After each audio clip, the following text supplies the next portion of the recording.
The myth of the Charioteer, by Plato, is part of his dialogue, Phaedrus. Being presented as the Chariot Allegory, Plato aims to describe the nature of the human soul using rhetoric. The main idea of this myth is to show how three issues in the human soul are related. Therefore, the human soul comprises three main characters, the charioteer and two horses. The charioteer is a person who guides these two horses. The first horse is noble while another one is its opposition. The main idea of this myth is to show the way the human soul reaches enlightenment. Going around a circle, the charioteer directs horses. If he is unable to cope with the horse, he is unable to see the world of the forms in all its beauty. If the charioteer is able to make sure that a noble horse dominates and a chariot drives the correct way, the human soul is able to see the whole beauty of the world brought by enlightenment. Thus, Plato says that depending on the charioteer's ability to drive the chariot, a person may be returned to the earth in one of the following postures. Those who manage to reach the highest level of enlightenment return to the earth as philosophers, lovers of beauty and culture, or people dedicated to love. The inability of the charioteer to rein the black horse to the whole extent results in soul expression in civic leaders. The lower level of enlightenment makes it possible to become a politician, an estate manager, or a businessman. Then, bodily health specialists come. They are followed by prophets or mystery cult participants. Further, poets or imitative artists come. Craftsmen or farmers are the next in the row. The pre-list stage of enlightenment is occupied by sophists or demagogues. Finally, if a charioteer is unable to guide a noble horse and an opposite one leads, a human soul may become a tyrant. This classification has nothing in common with the theory of reincarnation. Plato just wanted to show the level of degradation in case a charioteer is unable to cope with his task.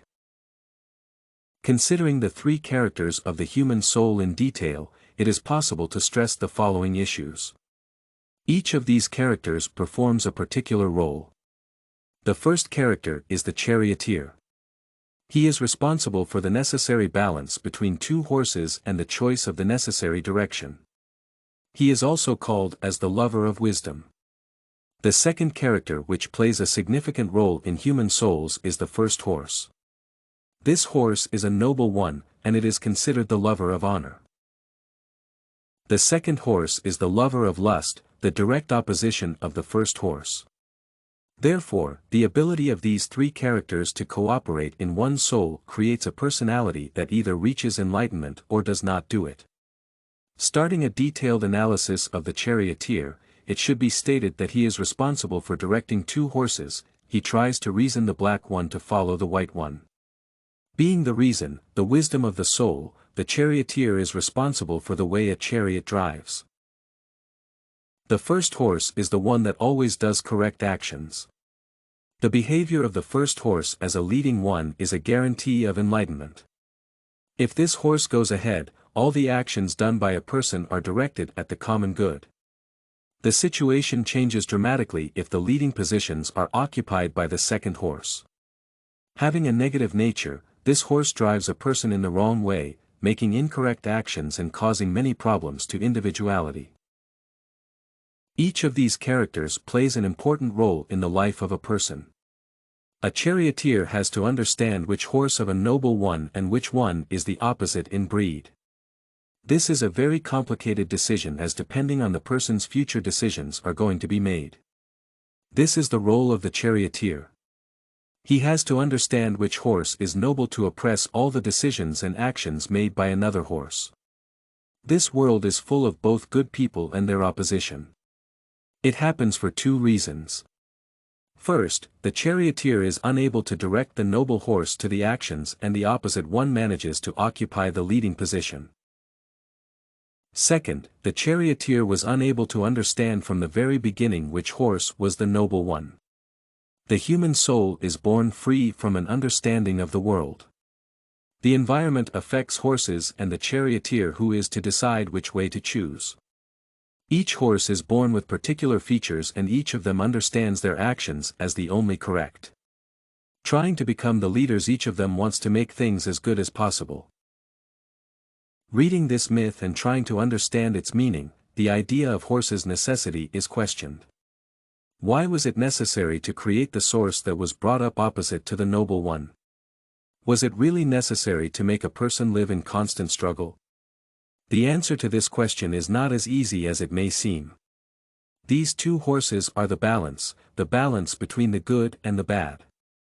A person cannot exist in a world where the common good is the only possible state of the soul. In this case, people would be unable to distinguish that good, they would have no other option for comparison. In other words, people would never know that good is good and they would stop doing it. As a result, they would never reach enlightenment. In the opposite possible world, the situation is different as the negative emotions are going to dominate, which contradicts the very nature of enlightenment. Therefore, the human soul should have these two horses for balance, and the wisdom represented by the charioteer is to be presented as well. It is essential to keep in mind that only the correct actions and strong will of the charioteer are able to make sure that a person may reach enlightenment. The importance of enlightenment cannot be overestimated, as this is the only way to get the highest satisfaction from life. Those people who have managed to reach enlightenment are able to see the world in its full length, while those whose opposite horses dominate can see just the part of it. Therefore, the human soul has the correct number of characters, and only by strengthening the wisdom and working on its power one is able to reach the main reason for leaving. Plato shows that the whole life of a human soul is based on walking in a circle. And only the soul which has managed to reach enlightenment is able to see its whole beauty. StudyCorgi can help you make your studies smarter. Visit studycorgi.com for more samples like this, study tips, and writing tools.